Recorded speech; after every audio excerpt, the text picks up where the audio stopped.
And welcome to today's live Seeing the Struggle, Not the Behavior. Are you struggling with a child who has big emotions and behaviors? Does it seem like nothing you're doing is working to fix the behavior? Give me the next 5 minutes and I'll share with you why focusing on the behavior is like trying to cure a cold by blowing your nose. If you want my longer video on understanding and my parenting method called Cubed, which gets into how my clients and I end conflict, solve behavior issues, and maintain strong relationships with our kids, comment #understanding below, and I'll get you that link right away. My name is Matt Kenyon, and I am a family relationship coach and the owner of Free Thought Coaching, where I help parents and caregivers end the yelling, arguing, and fighting to build happily integrated families. My promise is that there is always at least one strategy, tip, tool, or piece of advice that you can use right after watching my video. All right, let's get into this. I think Ginger Healy from the Attachment and Trauma Network said it best on the ATN's podcast, Regulated and Relational, which I highly recommend. Quote, behavior is not something for me to control, but something for me to understand. You see, behavior is a symptom that cannot be fixed without seeing and understanding the underlying problem.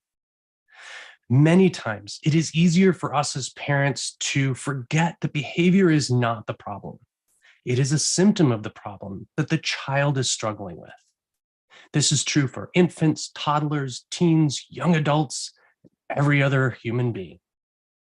For this reason, the behavior is not something for us to control, but something for us to accept and adjust ourselves to better support the child. So many of us get stuck in this idea that we just need to have better control over our kids. This is just not possible. In fact, we lose control over our kids every single day as they get older.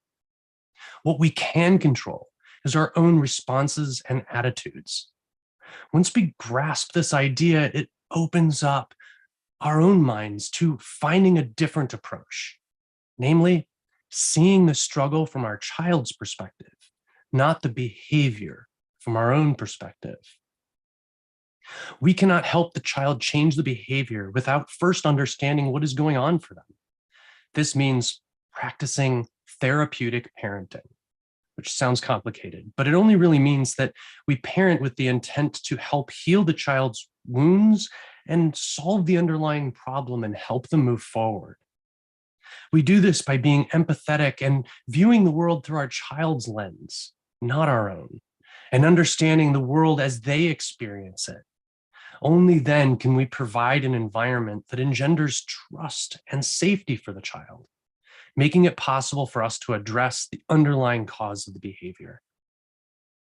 Once we create the trust and safety for our child, we can better understand what's going on for them. We can ask my favorite question, what happened to you that you feel the need to behave that way? Instead of, why are you behaving this way? Which kids often can't answer. Now we use empathy and curiosity to find a way to help them. The goal at this stage is to only determine what is going on for them and cause them to feel the need to behave this way. Whether that is a big emotion, a stress response, a learned protection behavior, we seek out the root of the problem with them as our partners and show them that no matter what they did, we are here to help them, not hurt them, and that we are a safe and trustworthy person. We show them unconditional love and acceptance.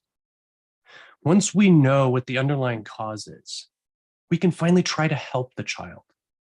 Maybe they just need to feel that their feelings are acknowledged or that they are heard. Sometimes they don't feel safe or have learned to do a particular thing to feel safe. This may take time and it will take effort, but it is so worth the results. Focus on empathy and show that the relationship is more important than the behavior. You're here to support them and make them feel safe. We deal with the underlying issue at hand rather than blowing a stuffed up nose to cure the cold underneath. This is also a surefire way to build confidence and resilience in your child, no matter their age, while forming a stronger bond and helping them deal with the ultimate cause of the behavior. Truly, we have accomplished 4 major goals here. We engendered trust and safety, built connection, modeled positive supportive behavior, and dealt with the behavior that got our attention in the first place. It's a win, win, win, win. Again, if you want my longer video on understanding in my parenting method called Cubed that gets into how my clients and I solve behavior issues, maintain strong relationships, and stay connected with our kids, comment #understanding below, and I'll get you that link ASAP. Thanks for watching. Have a great day. Happy parenting.